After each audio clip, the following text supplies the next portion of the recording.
ইতোমধ্যে ইরান এবং যুক্তরাষ্ট্রের মধ্যে 14 দফার একটি সমঝোতা স্মারক সই হয়েছে এবং মানে 60 দিনের একটা সময়সীমা দিয়ে তারপর আলোচনাটা চালিয়ে নিয়ে যাবেন তারা।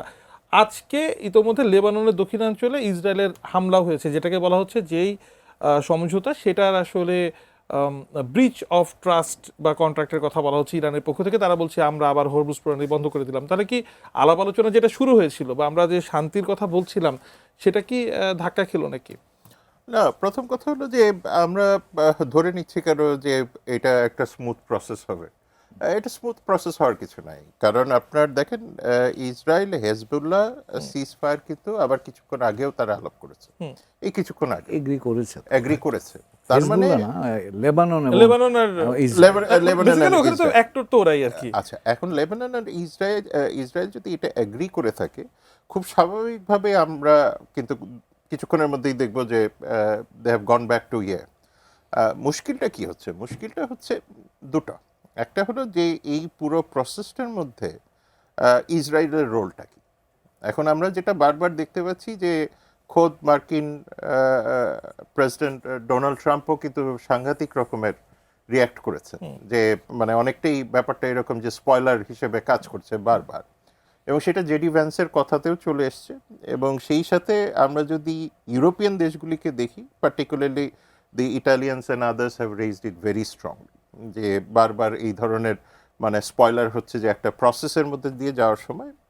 ফলে এখানে প্রথম যে বিষয়টা হচ্ছে যে এই ইসরায়েল যতক্ষণ এই কাজটা করতে থাকবে ততক্ষণ পর্যন্ত স্টেবিলিটিটা আসবে না, এটা হলো একটা। এবং এইটা ইরান ক্লিয়ার করেছে মার্কিন যুক্তরাষ্ট্রের সাথে, এবং মার্কিন যুক্তরাষ্ট্র নিশ্চিতভাবেই তার যে 14 পয়েন্টস আছে সেইখানে এই বিষয়টা রিফ্লেক্টেড হয়েছে।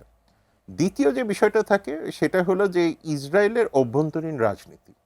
এখন বেঞ্জামিন নেতানিয়াহুর পক্ষে আসলে যুদ্ধ থেকে ব্যাকট্র্যাক করা মানেই তার জন্য অনেকটা মানে পলিটিক্যাল ক্রাইসিস তৈরি হওয়া। সামনের অক্টোবরের আগে একটা নির্বাচন, এটা একটা বিষয় আছে। দ্বিতীয় হলো যে ওই অভ্যন্তরীণ ক্ষেত্রে ডোনাল্ড ট্রাম্প কিন্তু এটাও বলেছেন যে মানে তাকে যে প্রেসিডেন্সিয়াল পার্ডন বা তার বিরুদ্ধে যে আইনগত ব্যবস্থাগুলি ইসরায়েল বা কিংবা কিছুটা ক্ষেত্রে ইন্টারন্যাশনাল ক্রিমিনাল কোর্ট যেগুলি নিচ্ছে, সেগুলি থেকে কিন্তু তাকে ইম্পিউনিটি দেওয়ার ব্যাপারে উনি চেষ্টা করছেন। তার মানেটা হলো যে এটা হলো একটা বিষয়, আরেকটা বিষয় হলো যে তার মানে তার বিরুদ্ধে যে কেসেসগুলি আছে, যে বিষয়গুলি আছে, সেইগুলি মোটামুটি ভ্যালিড, যে কারণে মার্কিন প্রেসিডেন্টের খোদ এখানে ইন্টারফেয়ার করতে হচ্ছে। এটা থেকে ক্লিয়ারলি বোঝা যাচ্ছে যে এই ইসরায়েল যদি ফিরে আসে মানে ডোমেস্টিক পলিটিক্সে, তাহলে খুব সম্ভবত যে বেঞ্জামিন নেতানিয়াহুর পলিটিক্যাল পার্টি বা যারা আছে তারা খোদ ইসরায়েলের ভেতরেই একটা বড় রকম ব্যাকল্যাশের মধ্যে পড়বেন। তো সুতরাং সেই জায়গাতে আসলে কতটুকু ডোমেস্টিক পলিটিক্সকে মার্কিন যুক্তরাষ্ট্র থামাতে পারবে তার উপরে আসলে ডিপেন্ড করছে। এখন আর এটা এরকম না যে লেবানন কি করছে, ইরান কি করছে, বা এটা না, ডোমেস্টিক পলিটিক্সে কি হচ্ছে, এবং এই ডোমেস্টিক পলিটিক্স কি মার্কিন যুক্তরাষ্ট্র একটা কন্ট্রোলের মধ্যে আনতে পারবেন কিনা, সেটা এখন আমাদেরকে দেখতে হবে।